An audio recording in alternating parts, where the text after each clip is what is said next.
So guys, in this video we are going to talk about my watch collection. From what I own to what I don't like about them. So let's dive in it. First piece that I own is my Raptor. I think I was like 13 or 14 years old when I got this. At the time, I didn't have any jobs. I was in primary school. The only money that I had was my money that I got from my family, from my parents. So I saved up and got this one. At the time it was a pretty big deal for me, to own a watch. But it doesn't work anymore. So I think when I was like 17 or 18 years old, my parents got me a new one. This Baroli. I think it is a Spanish brand, and my parents got me this in Germany. Again, at the time I had no clue about watches, but if you see, it's a pretty big one. I think the case is like 44 or 45. It's a pretty big one, and it didn't came with this strap. It came with chunky base one, but again it was too chunky for me, so I put on this beautiful green NATO strap on it, to make it more like a field watch. Then the next one is gonna be my Casio. I think this Casio is from the 80s, and my granddad gave me this to me because at the time he didn't wear it, so he gave it to me. So I put a new strap on, I clean it, I put new battery on, so now it's worked perfect. So yeah, I don't wear it, but again, it's nice to have something from the granddad. So the next one is my first ever luxury piece, my more expensive one.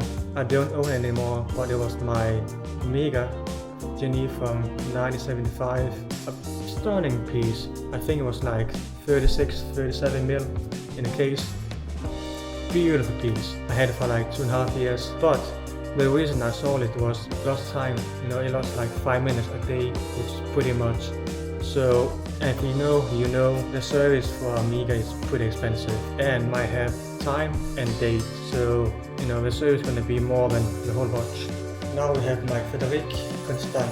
I don't own it anymore, but I'm going to tell you why. So my Frederique Constant was a beautiful piece, beautiful navy blue color strap. But the reason I sold it was because when you buy a home or property, you're going to spend your money. All the money I had, I put into this home. So you have paperwork there that you need to pay. So then let's move on to a bit more expensive one that I also don't have anymore, but it was my first ever Tudor Black Bay 2nd gen in beautiful black dial. But as you know, when times go by the day, by the weeks, by the month, you're gonna see that something is not for you. So the watch that I owned was too chunky, too big, too heavy.